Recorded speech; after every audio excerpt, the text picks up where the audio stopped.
The biggest wave of free agency is over, and the Colts added 10 new players. So, what can we make of these moves? Has the roster improved? And what do you, the fans, think of Chris Ballard's free agency decisions? Well, let's talk about it. Welcome to the Horseshoe Huddle Podcast, as always presented by Indianapolis Colts on SI.com. I am Drake Wally, host of the show, deputy editor for the site and for the articles.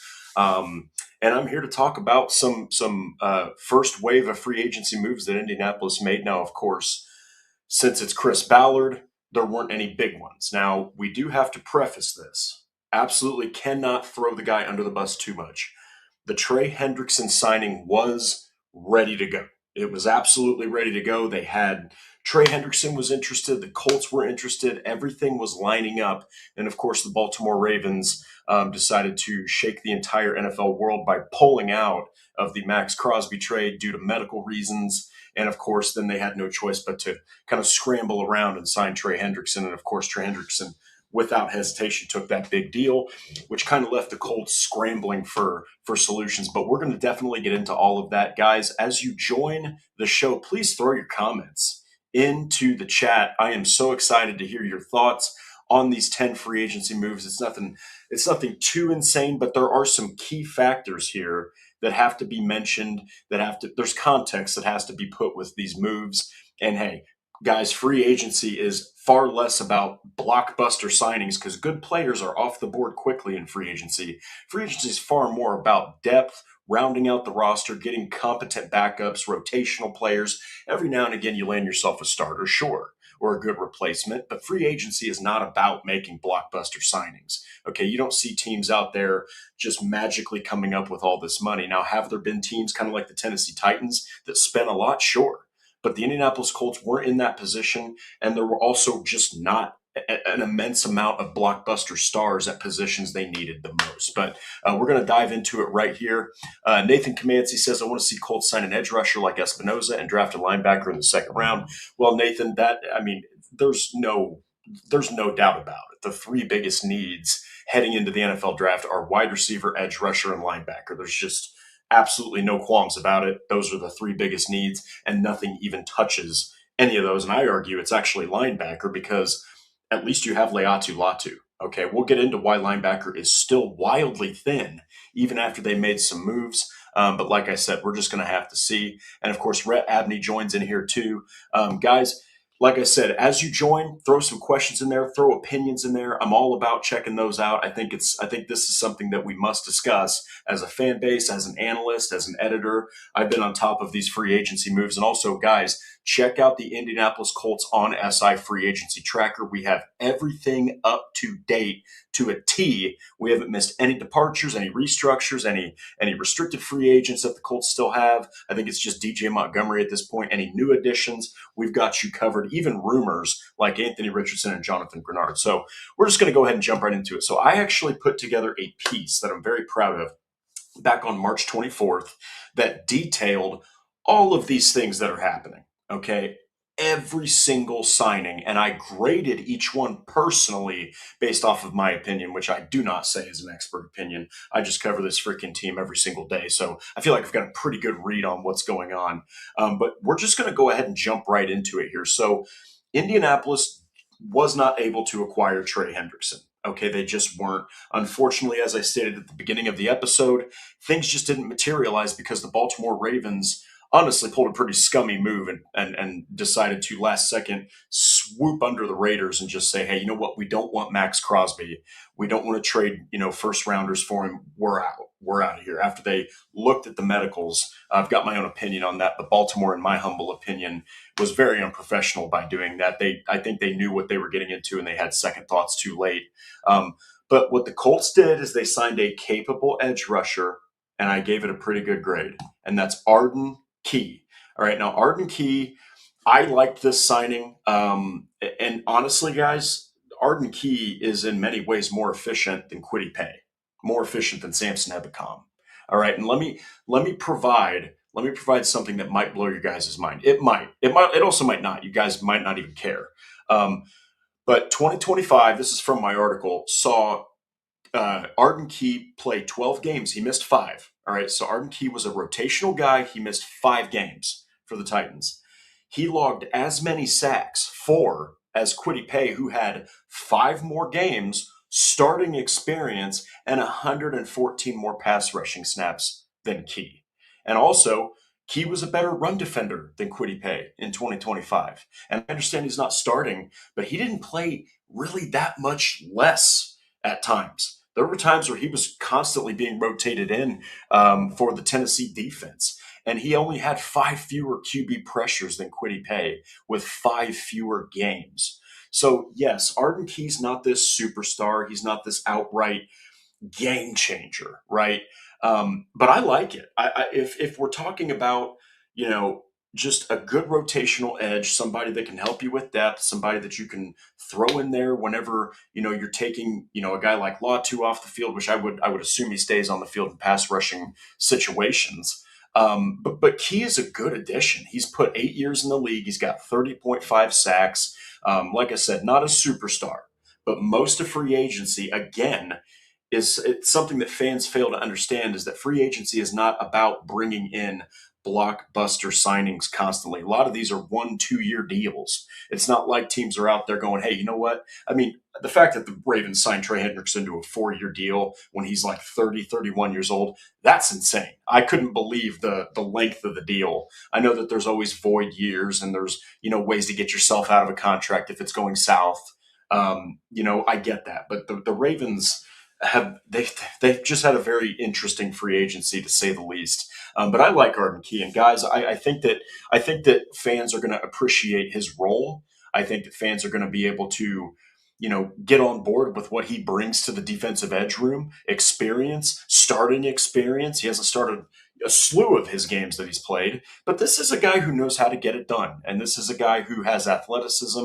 He's got ability to defend the run. I think he's a solid all around player, and I'm not mad about Arden Key at all. That's why I gave him a B plus, because you're not expecting him to start. Look, now, flip side, if the Colts in an insane world are expecting this guy to go out there and start and have a career season in year 9, I think that's insane. Now, in that case, this would get a far less grade, but given what Arden Key's being signed for, I like it a lot. Let me see here. Okay, we got Patrick Rice saying 2026 fourth round selection, Anthony Richardson to Arizona for Josh Sweat. I would love that. I think Josh Sweat's a guy that completely gets overlooked. He's a guy that I think that you could have as a starter. Of course, there's the Jonathan Grenard sweepstakes that are going on, but Kevin O'Connell recently mentioned, hey, this isn't really something that we're discussing right now. We're, trading him. They want to try to keep Jonathan Grenard in the building. He's only 1 season removed from 2 straight 12-plus sack seasons. The guy's a dog. Okay, he struggled with a shoulder injury last year. Wasn't his 100% self. I would love to see Jonathan Grenard in a Colts uniform, but man, the Colts would probably have to give up a 2nd-round pick, 3rd-round pick, and they just can't afford to give away picks. Like they already need defensive edge, wide receiver, and linebacker. So that'd be a great move on paper, but Grenard is approaching 30 years old. And I do think there's still plenty of juice left in the tank, but you never know coming off of an injury that limits you like it did him. But we'll see. We'll see. Anthony Richardson currently, as Chris Ballard said, nothing's really, materialized, but I'm sure somebody's going to take a chance on AR. And then let's see one more. Is it any way they extend JT this offseason since he's a free agent after this year's coming up? I don't think they would. I think at any point – I think this is when you start. JT is at the point of his career now. You can't really forecast the future, right? But running backs, honestly, with his usage, I'm surprised he hasn't shown more drop off already. He was used a crap ton at Wisconsin, Nathan. He was used constantly in Wisconsin for like 2 or 3 seasons. And I mean an insane amount of usage, okay? We're talking 20 plus carries a game. Comes over to the Colts. Marlon Mack gets hurt in his rookie season, and then boom, Jonathan Taylor starts to become the star, and then Marlon Mack's gone, and Jonathan Taylor has an outrageous season in 2021. He's just been getting used so much. So I maybe they will if he's producing well and they feel like it's a good idea. But that's that's to be decided. So we'll see. But I mean, you never know. I think that sometimes you'll see guys, get extensions. I thought Alec Pierce should have gotten one last year. They should have done that, and they would have saved like, maybe $7+ million a year. And instead, they signed him to the deal they did because they waited. So Indianapolis makes very curious decisions sometimes under the Ballard regime, and he also waits to the last freaking second to get anything important done. So we'll see though. Um, guys, let me know what you think about this next one. So Michael Clemons, defensive lineman, versatile defensive lineman from the New York Jets. All right, I gave this one a D plus, and I had to think about this pretty long and hard, right? Because when they signed him, I was like, okay, he's an enforcer. He's an intimidating presence. He plays defensive tackle and defensive end, but for the Jets, he primarily played defensive end at least in 2025. So you're figuring that he's going to be a movable piece for defensive line coach Marion Hobby. Now, I'm going to quote my piece here, and this is why I gave Michael Clemons a D plus.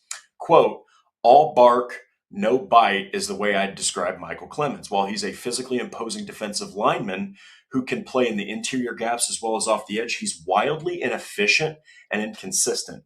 They could have found better depth. Okay. I personally think they could have found better depth than Michael Clemons.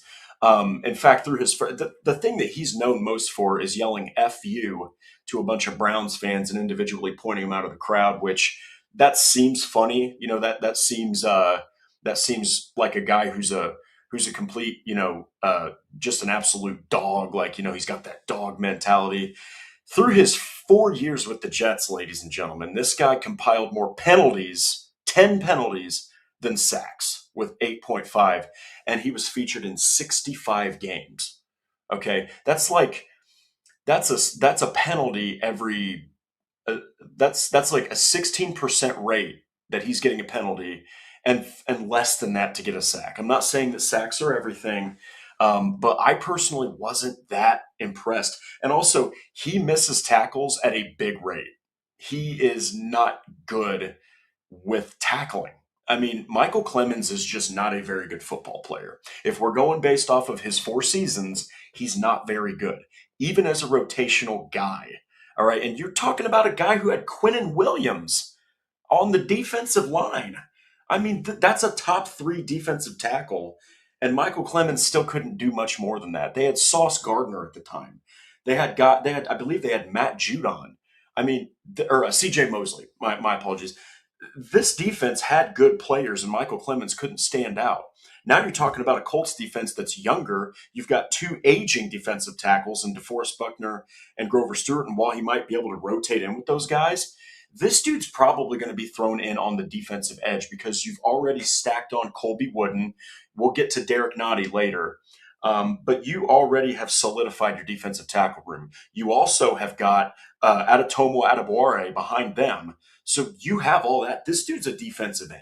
So unless there's something I'm not seeing that Indianapolis is, I personally think this was one of the worst free agent signings that they've made. Out of the 10, I might put this as the worst one just because, honestly, if nothing else, he can't make tackles consistently.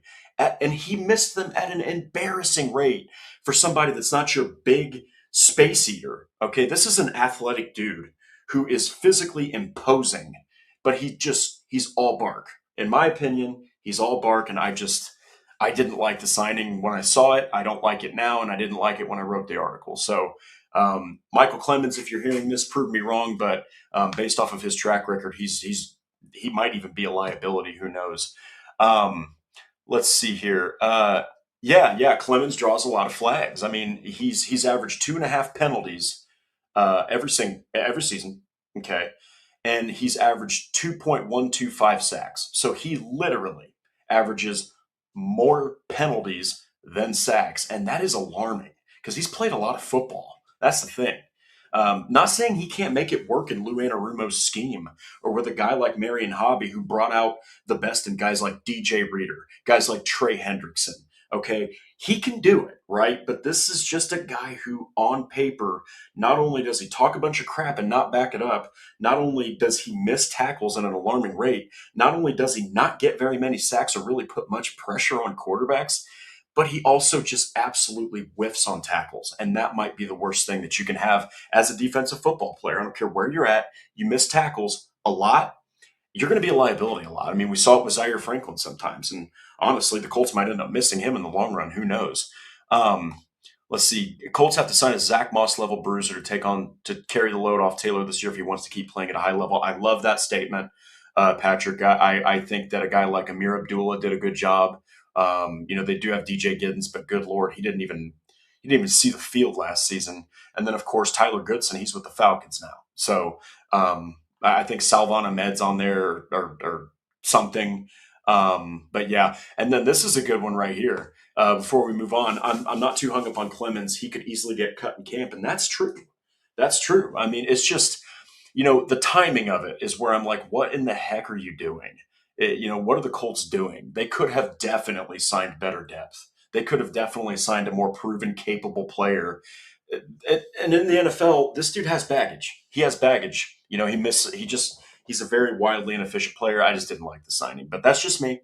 I'm just I'm just an analyst. I'm just a writer. So I'm not in the war room or in the meetings with the Colts where they're evaluating tape and athleticism and what fits the scheme and what doesn't. I just personally think it's a bad signing. So this next one is actually one that he's not a big time producer, but he played for a football team in the Kansas City Chiefs that won 3 Super Bowls. He knows what a winning team looks like.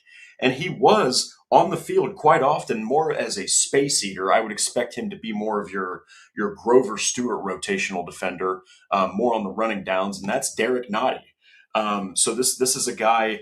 Once Neville Gallimore left, the Colts needed to pivot and they needed to get more depth. And I like this signing. I mean, it's nothing crazy. It's C plus. That's still, that's a lot better than a D plus. I'll tell you that right now. I'll tell you that for free. He brings a winning attitude, competent depth. Through his games, he's played 130. He's got lots of experience, and he's played playoff football. 249 tackles, 7 tackles for loss, 5.0 sacks.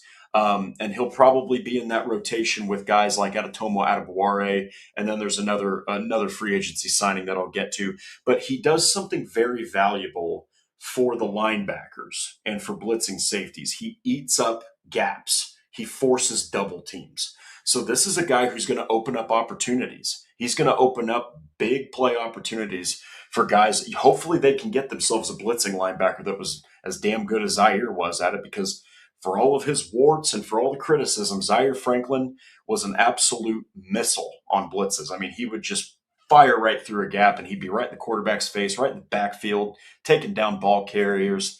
I do like this signing. I think that obviously it's not sexy. It's not a guy who's out there, with 10 plus sack seasons or even 10 sacks in his career, but he's been nothing more than a rotational defender. He's played his role very well. And Indianapolis, as you'll see on this list, and with the trade for Colby Wooden, who I think could be a potential future starter after a very promising year with the Packers, led the entire defensive tackle room in tackles. I think he had 50. I think that this is a good signing. I think that this is one that's, low cost, high reward for what he's going to do for you. And, we talked about that year where they had Raekwon Davis and Taven Bryan, and they were hurting. I mean, bad. This is a guy who's not going to be terrible in run defense. And I think that he's going to surprise some, actually, with how well he does open up opportunities for others. Let's see, we got more. Another, at best, decent D-line depth guy. Could be a good rep competition for younger guys in camp. See Ballard drafting a DT at some point. Absolutely. They have really predicated, clearly, an importance on defensive tackle. And I think that's for 2 reasons. I think, number one, you're just looking at DeForest Buckner and you're saying, okay, you've been on IR, multiple times over the past few years. You're aging. At some point, I know defensive tackles have a very interesting propensity to not decline until they're in their mid-30s. But, I mean, DeForest Buckner and Grover Stewart, they've each had injuries, but none more than Buckner. Buckner's, there was contemplation of retirement at one point. There was, rumors floating around that he wasn't going to come back. But another one is just their age. They're both over 30 years old, and they're not getting younger. I think Stewart's 32. And while they're both, these two make up one of the best defensive tackle pairs that you can pay in the NFL, they're still human, and the body deteriorates, especially when you have the impact, that trench guys do on offense or defense. But I think it's those injuries really. So I would like if they did, maybe they'll trade back, recoup a couple picks. But I don't know, man. I think that they're clearly trying to figure out what's next after Buckner and Stewart. Maybe that's why they got Wooden, because they seem to be very high on Colby Wooden. So, all right, this next one is not Simone Biles. I'm sorry for all of you Olympic fans out there, that saw this guy get signed, and you're like, well, Simone Biles is coming to Indy. That's not who's playing on the field, although she might be underrated as a special teamer. But this is Jonathan Owens. So Jonathan Owens is an interesting signing because there was at one point where he was a straight up starting safety. He was a guy that you put out there to play as many snaps as you could. All right. In 2022, let me see here. Oh, yeah. In 2022, he did play with the Houston Texans and then followed that up playing with the Green Bay Packers. That season, he had 125 tackles. He had 4 pass breakups. He started all 17 games, and then he kept up good play with the Packers in 2023 with 84 tackles, 3 more pass breakups, and he showed his athleticism by returning a fumble for a touchdown. Now, the thing is, ever since 2023, ever since especially since he's gotten into Chicago, the play has jumped right off the page down into the abyss. The guy is, I don't know if it was sudden regression. I think he is 30. But this is purely a depth signing. You're not expecting, or at least I hope the Colts aren't expecting Jonathan Owens to go out there and start opposite Cam Bynum trying to replace Nick Cross. You're not going to get that kind of productivity, and it's going to be a downgrade from what you had. But if we're talking about a safety room that behind Bynum and Cross, you're talking about guys like Rodney Thomas. He's with the Seahawks now. You're talking about guys like Daniel Scott, who can't even get on an NFL field. I mean, Hunter Wohler, I think that there's something there. I really do. Seeing what he did last season in training camp against the Ravens, picking off Jackson and Cooper Rush from a linebacker and safety point, that's awesome. So I think that the Colts see something in Hunter Wohler, even if he is a 7th-round pick. But yeah, Jonathan Owens is merely a backup, a rotational guy that I think you can sleep well at night knowing he's not going to be a complete and utter, lackluster liability. So we'll see. Let me see here. Okay, David Burrow says maybe we try getting Bosa for help. Joey Bosa is at the end of his career, man. I mean, he could probably provide you some solid rotational reps, but his prime is over. I mean, there's a reason he's not with the Chargers anymore. He can't stay healthy. That's been his biggest issue. It's not even decline or age. It's that Joey Bosa has had just awful injuries, and they're the kind that are season ending. It's not like he pulls a hamstring or shoulder soreness, or maybe he has I don't know, like a hip pointer or turf toe. He's got like season ending stuff, and it's been just year after year after year. He looked good with the Bills. I'll give him that. But if you're looking for Joey Bosa to be your solution in a defensive edge room that is grossly lacking a star outside of Leatu Latu, you have truly screwed up in free agency. Or better yet, you just screwed up the offseason and you whiffed on the draft. So, but we'll see. I mean, if they decide to bring him in, it's probably on a 1-year deal. So they'll eat all of that in the cap. And, I mean, you're not expecting him to be a star. You're just not. Nobody is if they pick up Joey Bosa, but definitely would be a nice rotational piece. And Patrick Rye has an absolute zinger, in there about Joey Bosa. Yeah, and Alval 2020 says we still need a backup center too. And in fact, now that you mention that, that's something that I did not even think about. And while I'm at it, so obviously Danny Pinter leaves in free agency. A good rotational center. I mean, a guy that you can absolutely lean on. Yeah, you've got Jimmy Morrissey. It's like, who is that, right? I know who he is, but fans will probably hear that name and go, what? That's your backup center. So absolutely, they're going to be picking up a center, whether it's in the draft, maybe a day 3 pick, or you pick up a guy off of free agency. I would assume if they were going to pick up someone in free agency, they would have just kept Danny Pinter. But we'll see. There's a lot of ways the Colts can address backup, especially on the offensive line. So, but yeah, Jonathan Owens, he gets a B minus. I like this. I like his signing because he's got a lot of starting experience. He's seen success, good success in the NFL.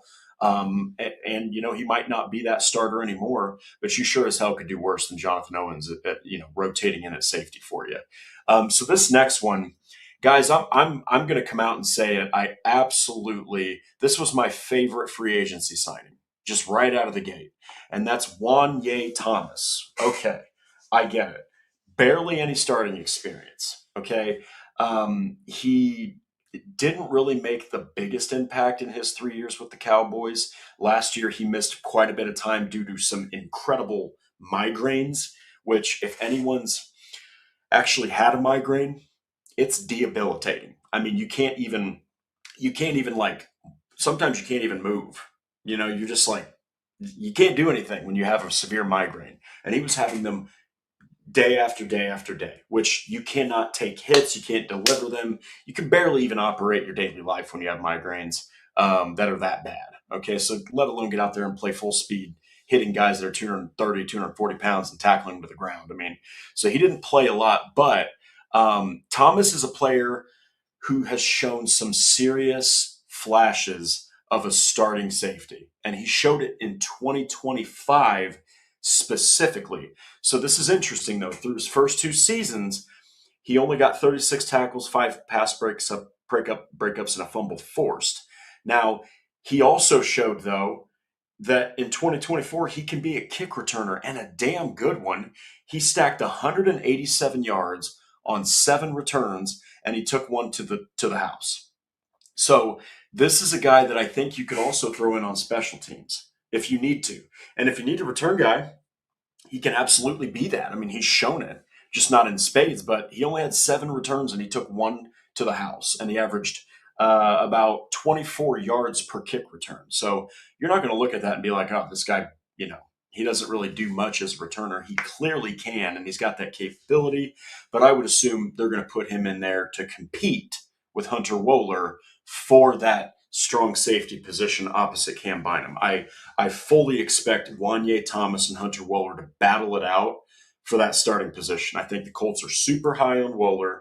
I think that he is far better than his 7th-round tag indicates. And I also think that Juan Thomas is similar to Wohler. He's got a lot of versatility. Maybe can't play that linebacker safety hybrid quite like Wohler can.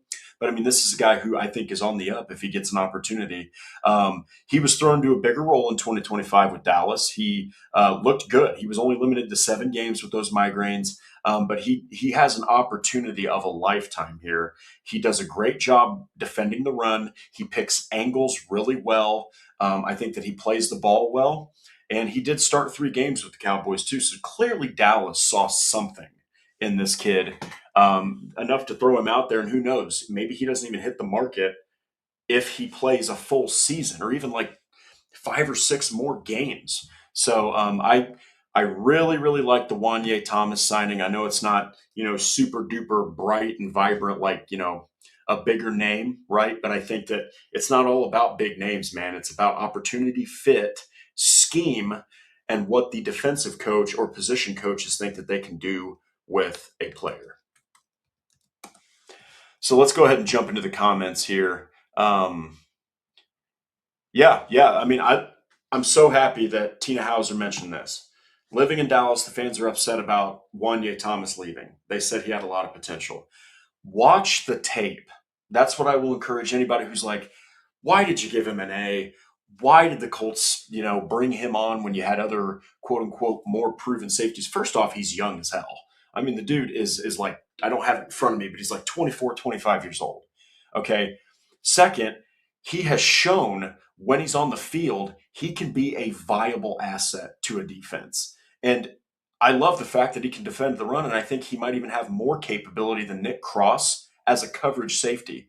I understand fans are upset about Nick Cross not getting re-signed. I understand they're like, why in the hell couldn't you afford a $6 or $7 million a year deal like the Commanders paid him? Nick Cross was electric as a tackler. He was great at getting sacks. Great blitzer, great at defending the run. The dude was a liability at times in coverage, and his biggest flaw, Nick Cross's biggest weakness, isn't even when the ball is snapped. It's before the ball is snapped. Yes, he had some great plays. Yes, he stayed busy and made a bunch of tackles. And by all rights, yes, he's a very promising young safety, but he multiple times in 2024 and 25 failed to communicate correctly with the rest of the defense and left the defense wide open for damage. And it happened, in my humble opinion, more often than not in the red zone, where you can't have that happen the most.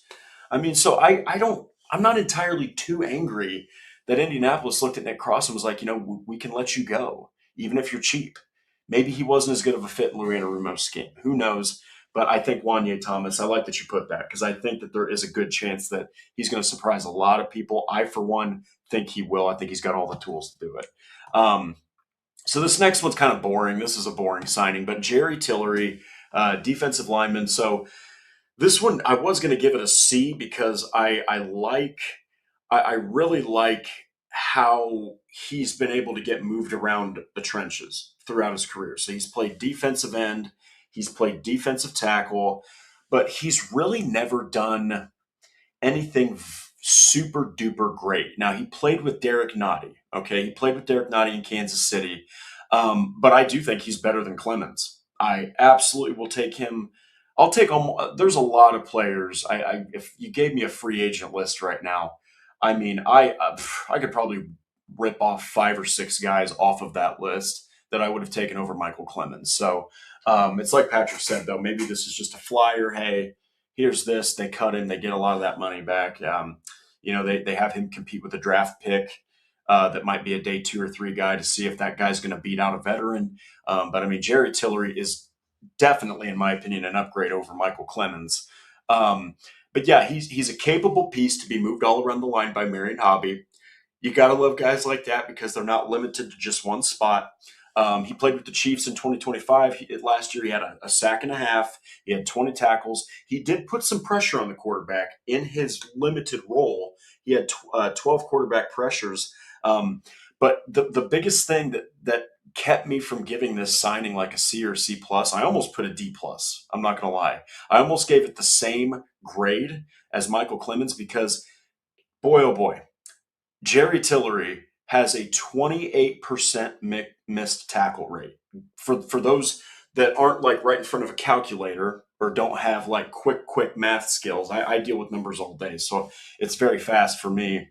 It's about one out of every, just a hair under 4 tackles he misses. So Jerry Tillery is not the most reliable tackler, but I do think that acquiring Wooden, it gives Tillery less to have to live up to, right? I mean, he's also a former first round selection that has clearly not panned out at all, and not even close. Now he's out of Notre Dame, which is great. I live in South Bend. He had a good career in Notre Dame, but this is strictly a rotational piece. And just like Patrick said with Clemons, maybe they don't even keep Tillery. Maybe they keep Clemons. Maybe they keep Tillery and cut Clemons. Maybe they keep them both or cut them both. There's so many ways this can happen, but this is just a signing that's kind of meh. You're like, all right, whatever. It's a capable guy if you put him into a role where his skills match it, and that is nothing more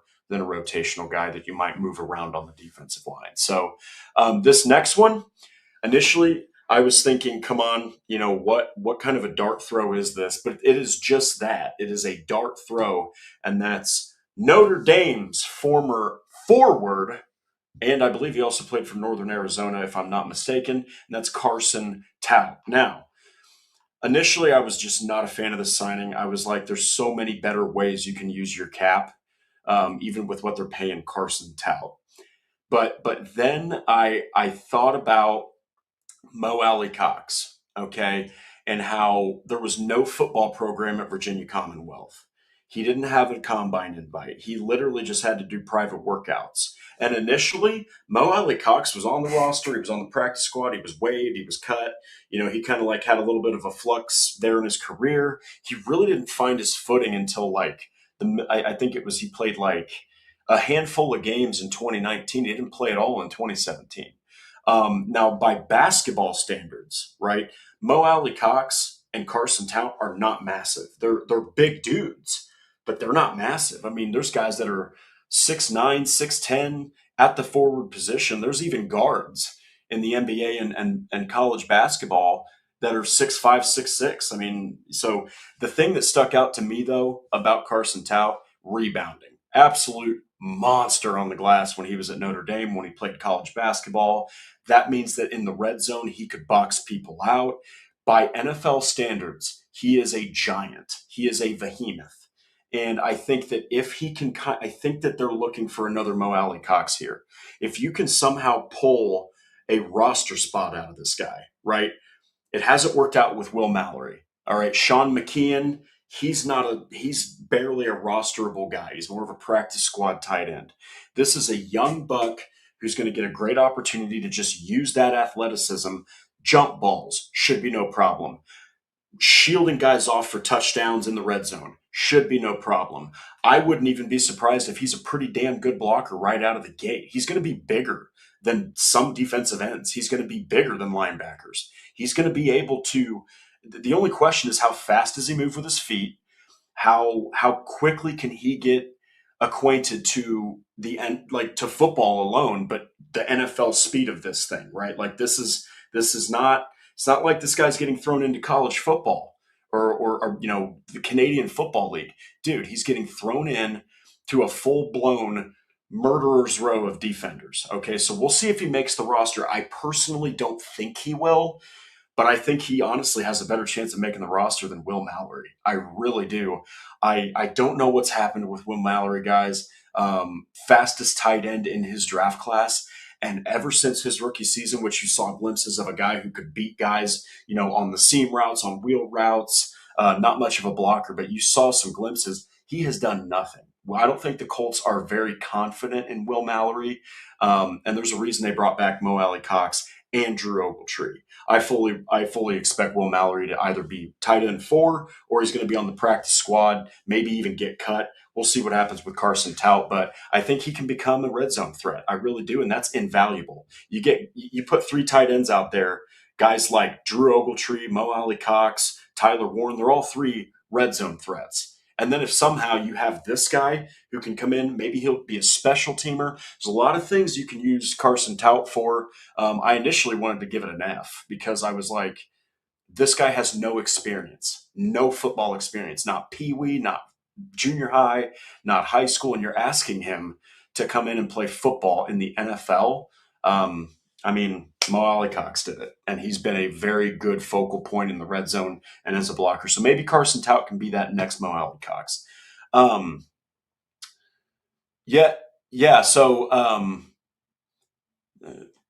So Patrick Ryan here says, don't get me wrong, the Colts have a lot of good players, but what bothers me is they did not do enough to improve the defense.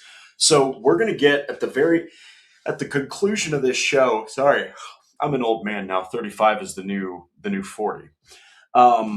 So we'll get to that, Patrick. I'm glad you brought that up. We'll kind of discuss at the very end of the episode whether this team is better, and we'll compare offense and defense. All right, we'll do both. So I personally liked more of these signings than I think most did, because after watching tape, after diving into the numbers and the metrics and the efficiency metrics, not just tackles, sacks, all this stuff, right? The numbers everyone are like, ooh, sacks. I've been a little bit more confident in what the team can do, but there's no doubt about it, Patrick. They have pretty glaring black holes on the roster, if you will. So this next one, I loved it. I loved this next signing. I really did. Wanted to give it an A-, but we're talking about a guy who's coming off of kind of a rough year, and that is Cam Taylor-Britt. Is anyone seeing a pattern here with Lou Anarumo? Okay, last season, you bring on Joe Bacci. He didn't stick with the team very long, but you bring in Joe Bacci, played linebacker for the Bengals. You bring in Mike Hilton, he played cornerback for the Bengals. Trey Hendrickson was this close to inking a deal with the Colts, played with the Bengals. Okay, we'll get to another guy later who played with the Bengals. But Cam Taylor-Britt, he played his best football with Lou Anarumo. All right, and once Anarumo left, he did not play that well. Now, granted, he did play only 8 games for the same injury Hunter Wooler had, which is that Liz Frank injury. But he had career lows in tackles with 21, pass breakups with 5, and games started with 2. But his best football was with Anarumo in 2023 and 2024, and he absolutely tore it up. All right, the dude had 127 tackles. These are both years combined. 7 picks. He had 4 and 3, or 3 and 4. 27 pass breakups, guys. That's great. That's a fantastic metric. 27 pass breakups by this dude. 2 interceptions returned for touchdowns. Okay, so that means 2 out of his 7 interceptions he took back for 12 total points. You know, Taylor-Britt he's got the juice. He's primarily an outside corner. You're not going to see him thrown in the interior very often in the slot. I would assume they're going to take Justin Wally and put him in there with Kenny Moore, but maybe they pick up another slot cornerback. Maybe they throw Justin Wally on the outside. But I mean, this is a very loaded cornerback room now. His addition officially makes this an enticing and potentially deadly cornerback room if injuries don't befall this group. You're talking about Charvarius Ward. You're talking about Mekhi Blackman, who, by the way, looked great after that trade. The Colts got a steal out of that trade. I think they gave the Vikings a 6th rounder. Dude went out there and played pretty well, especially having to start as much as he did. You've got Sauce Gardner, Kenny Moore. You've still got Jalen Jones, depending on what they do with him. Does he leave? Does he stay? Who knows? I don't think Anarumo's a big fan of his skill set. He's not very fast at all. But, I mean, you're talking about a loaded cornerback room. And if Justin Wally can return from injury and play like he was during training camp, running with the ones, I mean, you can't be mad at the signing. This is a damn good signing. And it's for cheap, and it's low risk, high reward, okay? If he can get back to what he was doing with Lou Anarumo in Cincinnati, you're talking about a starter-level cornerback that will rotate in there with Charvarius Ward and Sauce Gardner, or if they need 3 cornerbacks, which Anarumo loves him a whole bunch of cornerbacks on his defensive sets. This is a dude who could really have a career revival with Indianapolis. Now, they got to get more juice up front. You can't expect these guys. I don't care if you got Ward and Gardner. Man, you can't expect these guys to cover these receivers 3-4 seconds. You know what I mean? I don't care how highly paid you are, or what level of caliber of corner you are. Nobody can cover receivers that long. So the Colts have got to do something up front. But I love this signing. I think it's a depth signing at worst, and you could have a starter level guy rotating in at best. And boy, that would be welcomed with open freaking arms. So this next one here, initially I was kind of like, what's really going? Oh, actually, we have a couple good ones here. David Burrows says, "What's the chance of them bringing Jermaine Pratt back?" So I think it would be a high likelihood, and that's another signing last season. Jermaine Pratt played his best ball with Lou Anarumo. He sucked with the Raiders. The Raiders were like, "Hey, adios, buddy." Lou Anarumo's like, "Bet." Goes in there, boom, 1-year deal. It was like $1.5 million for the guy, and he outplayed Zaire Franklin in multiple ways. Not the best coverage guy, right? But that's not what Pratt is known for. He's known for staying busy. He's known for some pretty good run defense. And honestly, he had a good amount of passes broken up, and he did get absolutely destroyed I think it was a wheel route against the Jaguars, but he recovered quick enough to have one of the most impressive interceptions of the season for the Colts. I put him as the most important re-sign for Indianapolis at this point, because here's the thing, though, David. I think the reason that they're not re-signing Pratt is because nobody else is either. No one else is out there going, got to have Jermaine Pratt. No one is out there doing that. And it's not because he's not a solid starter. It's because, he's not like I just think that right now teams aren't looking at him as this premier free agent.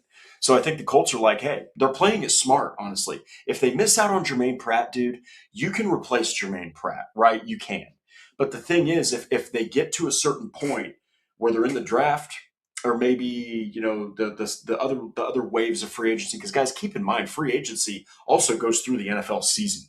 You can sign a free agent at any point. You can even sign him before the playoffs. So, Stephon Gilmore played elite football with the Colts in 2022. He wasn't signed in the first wave. He was signed later in the offseason. So there's a chance that Pratt could come back. I think the Colts are right now being patient. They're going to see what they're going to do in the draft, right? And I think that if it comes down, push comes to shove, I think that they will pull the trigger on Jermaine Pratt and they'll bring him back. I personally thought he played great with Indianapolis, especially after doing a scheme shift mid-season from Las Vegas, who had it's just a terrible football team, over to Indianapolis, who I know that they didn't make the playoffs, but they're better than the Raiders, and I think we saw that in the regular season. So we'll have to see, but I do like what you said. I love me some Jermaine Pratt, very overlooked football player for the Colts. But Akeem Davis-Gaither, oh man, this one was a free agent I thought the Colts should have signed last season, actually, before the Cardinals scooped him up. I was like, dude, this would be a great rotational piece in there with a guy like Pratt, or not Pratt, in there with a guy like Zaire Franklin. I did have way higher hopes for Jalen Carlies. I assumed he would be the starter. I really did. I thought he was the answer. Boy, oh boy, was I wrong. I know he's been hurt, but even when he was healthy, he was a healthy scratch. I do the inactives for the Colts, okay? And he was on the inactives multiple times, right there with JT Tuimoloau. So I personally think this is a great signing. I think that what you're getting is a guy that, yes, he struggled like here. So this is from my article. They pivoted by signing Davis-Gaither. He had a breakout year with the Cardinals. He spent the previous 5 seasons with Lou Anarumo. Again, are you seeing a pattern here? You talk about Chris Ballard liking his guys. Well, Lou Anarumo is more than that. He loves his guys, even if they end up getting cut like Joe Bacci or they get hurt like Mike Hilton. But yeah, so he played plenty of football. He's already a starter for the Colts. Already. He comes into that linebacker room. Boom, he's a starter. Because then you're talking about guys like Austin Ajike. You're not going to start Austin Ajike. He did not do the best in coverage, okay, with the Cardinals. Now, keep in mind, he played 5 years with Anarumo, okay? So just keep that in mind, everybody. He had a 36.5 coverage grade per Pro Football Focus. This is on a scale of 1 to 100. Think of it as a grading scale. So not very good. But there's no reason to believe this guy cannot succeed in Anarumo's scheme. Here's why. It's because he played fantastic. He was actually more efficient in coverage with Lou Anarumo. And he wasn't an outright starter for the Bengals. I mean, he did start, right? But he was more of a guy that rotates in or maybe gets a bulk of snaps. But he wasn't like a Zaire Franklin or at the time an EJ Speed where you got 2 guys out there. No questions asked. They're the starters. They're playing most of the snaps. But he's coming to the Colts riding a solid year. And honestly, I mean, 117 tackles, 5 pass breakups. You can't look away from that. I think that the coverage fall off is something that came with getting more playing time, a brand new scheme, and a team that was in flux under Jonathan Gannon, who, by the way, was supposed to be a defensive genius. Clearly wasn't. So they need more at linebacker, but it's encouraging. They've already secured Davis-Gaither. He is a starter right now, and I just can't see that changing. I think that, honestly, right now, he is your Zaire Franklin replacement, and you're just hoping that he covers better than Franklin. But honestly, it won't be that hard because Zaire Franklin was okay at times in coverage, but boy, once Lou Anarumo took over, he could not figure out that scheme, and he was just getting picked on by quarterbacks all day. So we'll have to see, but we'll actually go ahead and address this one too. Trey Hendrickson is injury prone, so in my opinion, not signing him was a good move. So actually, just to provide clarity on that, Trey Hendrickson, for the most part, has not been very injury prone. He was injury prone last season, and I think he needed surgery. I don't have all of the numbers in front of me. Okay, so he had 1 season with New Orleans in 2018. He only played 5 games. But once he started really being a full-time guy in 2020, I mean, he had 13 and a half sacks, 14 sacks, 8 sacks, 17 and a half, 17 and a half. He played no less than 15 games since 2020 before the 2025 season. So he's really not injury prone. He only had 1 year where injuries befell him pretty bad. But he only played 7 games last year. And I mean, still, he put a crap ton of pressure on quarterbacks. So, I mean, my biggest thing about Trey Hendrickson is his age. He's played in the league 9 seasons. It's ballsy for the Ravens to say, you know what, hey, buddy, here's a 4-year deal coming off of an injury that took 10 games away from your season. I personally am looking at the Baltimore Ravens right now after the Max Crosby thing and after signing Trey Hendrickson to that kind of deal.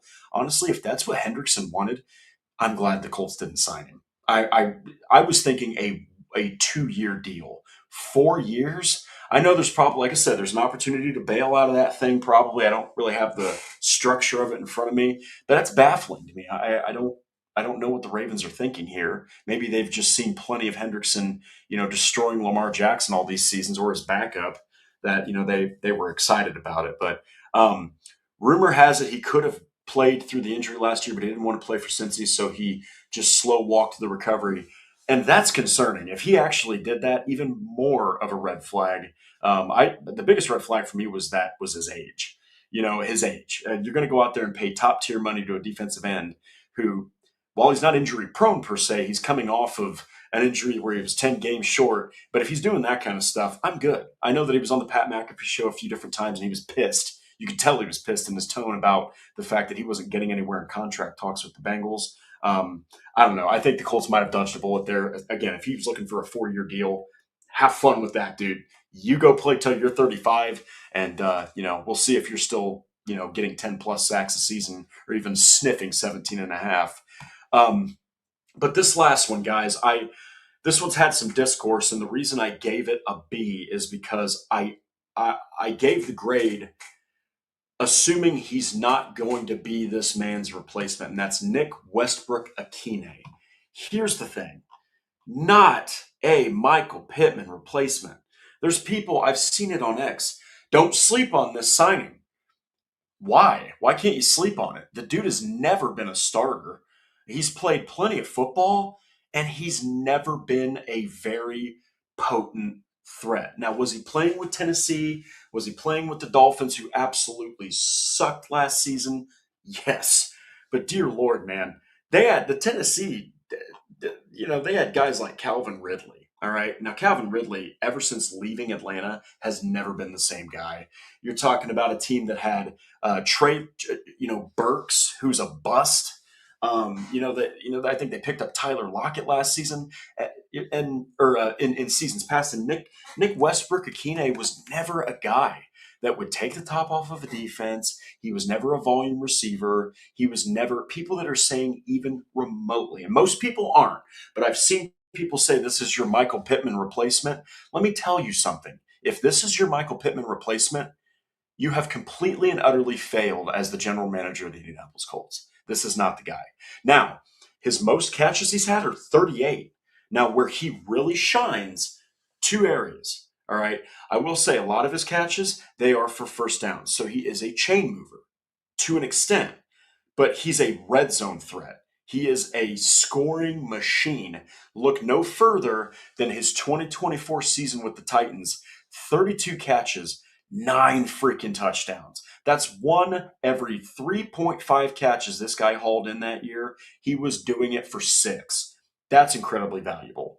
But he is absolutely in no way, shape, or form your Michael Pittman replacement. He also does a pretty good job blocking, and I think he's got the jets. I think that he's a guy that people aren't giving enough credit to for being a speedster. He's got long speed. I mean, if you let him break away, he had a 98-yard touchdown catch where he ran it to the house in 2024. As soon as he switched teams, though, with the Dolphins, okay, they even had injuries, guys. The Dolphins had injuries in a complete disaster of an offense. And Nick Westbrook-Ikhine still only caught 11 passes for 89 yards and no scores. So no, this is not your Michael Pittman replacement. But he gets a B because and there's no way the Colts are expecting this guy. I expect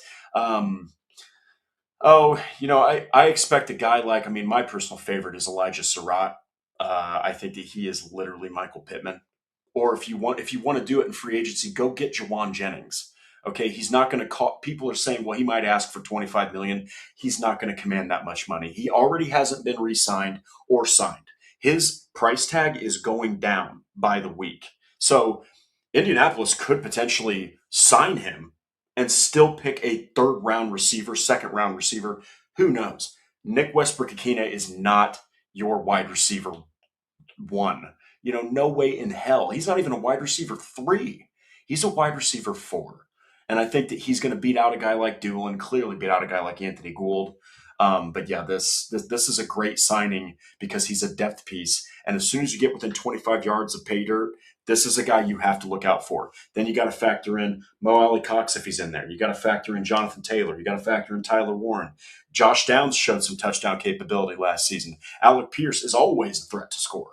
So I think that this is just a guy that they said, you know what? Let's make our offense absolutely terrifying when we get to the red zone, which, by the way, the Indianapolis Colts still struggled to score touchdowns at times. And Blake Grupe and Spencer Schrader, they had to score a lot of points. So I think that this is just Indianapolis addressing the red zone issues, getting as many big-bodied, capable weapons as you can get to score. And hey, outside of last season, Westbrook-Akine played his role pretty well, but I mean, he also has a 47.9 or a 57.1 catch efficiency rate, which is about like Alec Pierce. So he's kind of like a pseudo Alec Pierce, Diet Coke version, maybe a flat Diet Coke version. Um, but yeah, we'll see. Yeah, right here. I love this. I love this. Jennings is going to get signed for pennies on the dollar after the draft. That is that's a good assessment, ladies and gentlemen. I wrote a piece that Juwan Jennings should be a guy that the Colts should absolutely sign. And right now, I think Spotrac has him at like 20 something million a year. He's not going to be able to ask for that. He is going to his value after the first wave of free agency people, the big prominent wave, which is now and on. The value of these guys that are quote unquote former top receivers, maybe the 49ers are sitting there going, hey, you know what? You want a deal? Cool. We don't need to sign you. We don't have, we're not in any rush to sign you. Neither are the Colts. There's other wide receiver needy teams, guys, that aren't out there going, you know what? We got to have Juwan Jennings. Is he a good player? Sure. Is he a great player? No. I mean, he was in a Kyle Shanahan offense and he was a great, threat to score.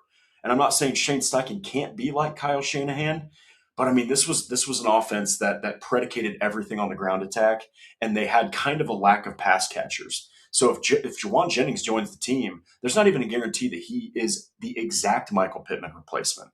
So I I don't know. I don't know. I think that I think he's on to something here because Juwan Jennings, I don't even think he gets signed this month. I don't think he gets signed next month. I think he gets signed in May. I think he'll get signed in May, and if the Colts do it, it's going to be for the cheap based off of what he's worth right now or was worth before free agency's biggest wave ended. But before we get to the end of the show here, Keith Rossell, who do you think they bring in for QB2? Would Riley Leonard be given a chance? I don't think there's any question about that. They did host Nussmeier for a 30 visit, so Anthony Richardson's gone. Anthony Richardson's gone, guys. Just because nobody hasn't come up with a trade yet, a trade offer the Colts like, or even have come up with the trade offer at all, the Colts are not going to keep Anthony Richardson. All right. They love Riley Leonard. They probably will draft a guy super late, maybe even round 7, depending on if they trade back and recoup a second, 6th, 7th round pick. I cannot imagine that Riley Leonard's not the established QB2. He earned it. He blew my mind in that game against the Texans. I know he fumbled. I know he threw a pick. But what the hell do you expect from a 6th rounder that comes from a running offense at Notre Dame? I thought Riley Leonard blew me away, honestly, in that game. And I think that, yeah. We'll get to Keith's other comment here, but after Patrick Richardson is going to get traded after the draft with a team that needs a QB in the draft totally whiffs on the guy they were trying to get. I think that this is something, and Patrick's been firing heat here. Richardson is not as high on NFL teams' radars as people think. Just accept it. Accept it. Teams like the Rams, uh, teams like the Packers, they're not looking at this guy like he could be a potential franchise quarterback. They're looking at him like he's got the potential to maybe be that, but they're not looking at him like once we develop him and if we develop him, he could be the guy long term. Guys, the Rams right now have Matt Stafford. I know he's probably on his last leg, but they would be taking a dart throw at Richardson. Any team that trades for this guy, they are just throwing a dart at the wall, hoping it's a bullseye. Okay, but especially a team like the Packers, who, by the way, by all reports, are the front and center leader to trade for Richardson. You think that he's going to supplant Jordan Love? Absolutely not. So it's going to take a minute. I don't think teams are over here salivating to trade for Anthony Richardson. I think he showed he is wildly inaccurate, undisciplined, can't stay healthy, lost the locker room after quitting on the team against the Texans. I was super high on Richardson coming out of the draft. Look, we all have to eat crow every now and again in our lives. This is when I had to eat crow was with Anthony Richardson. So, but yeah, there's a lot of fans that are just sitting here waiting for Richardson to stay a Colt. Ain't happening. He is absolutely positively gone. And finally, Keith Rossell. Jennings, a good blocker like Pittman. I don't know for fact, but I'll just say this. It's hard to find receivers like Michael Pittman. That's why it's such a sting to the Colts to lose him. They couldn't pay him that money, though, and they could not ignore $24 million in cap savings. You can't. That helped them keep Jones, who you need more than Pittman. You need a quarterback more than a wide receiver. And you need a guy like Pierce, who is always going to, even if Pierce doesn't, there was a few people that were like, well, if we gave away Pittman, why did we keep Pierce? Or why didn't we keep Pittman over Pierce? He's more, of a volume guy. No NFL team is looking at Michael Pittman to destroy their defense. Alec Pierce on the field just needs to get a target downfield, and the entire coverage of the opposing defense has to switch. If he catches, God forbid, if he catches 2 passes downfield, you have to change everything. You have to start dropping coverage back. You don't want to get beat deep. Even if you do have coverage back there, he can still pull in a pass. So Pierce is a far more deadly threat than Michael Pittman. It's just he moved the chains. He got the tough yards. He was a prominent receiver in an ever-rotating quarterback room. Pittman, I wish him the absolute best with DK Metcalf. And I think if Aaron Rodgers stays with the Steelers, you're going to get yourself a good football player. Mike McCarthy liked him coming out of the draft. So anyway, guys, holy cow, what an episode. That is the show. I think at the end of the day, I got to wrap this up. I think that the offense is they're mostly intact. Like, the offense hasn't really changed, right? You do need a Pittman replacement, but I don't think the offense is in that bad of a spot. But you can't look at Josh Downs like your wide receiver 2. I think you look at him like an undisputed wide receiver 3. He's the slot guy. Usually with a WR3, it is a slot guy. It's not a guy playing on the boundaries, right? So they need a Pittman replacement. But boy, the defense, right? You still need a starting linebacker. You still need a starting defensive edge opposite Leatu Latu. I know this might not be something Colts fans want to hear, but right now, it looks really bad that they let Kwity Paye go. It does. I mean, it does, right? Like, I know he wasn't incredible, but he's still a starter. And while I do think Arden Key is more efficient in multiple areas, you can't throw Arden Key out there and start him 17 games. You just can't do it. And if you're doing that, you've made a mistake. They probably still need more safety depth. And I think that it would be okay, kind of like Patrick Ryan mentioned earlier, if they drafted a defensive tackle just to continue padding that defensive line. Let's get as much as you can up front, get all those rotational pieces. Now all they need is a proven edge rusher, which, guess what? They're probably not going to get. They're probably going to have to draft one and hope that he develops a guy like Zion Young, maybe a guy like Romello Height, maybe, somebody like that, Gabe Yakis, somebody from Illinois like him.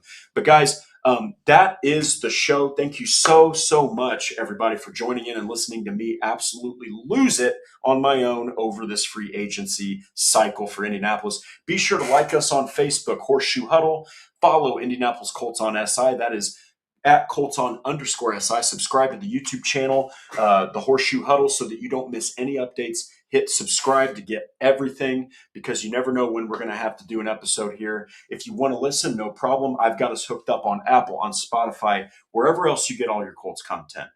Ladies and gentlemen, thank you so much. I will be back next Monday to discuss more Colts football. There's always something going on. I know that there was the player, or the NFLPA had some things go on. Chris Ballard said some things about Anthony Richardson. Andy said some things about Alec Pierce. He said some things about his job security. Maybe we'll get to that. But I just had to use the whole episode for this here. So, guys, have a wonderful week. I'll be seeing you all again on Monday. And as always, take care.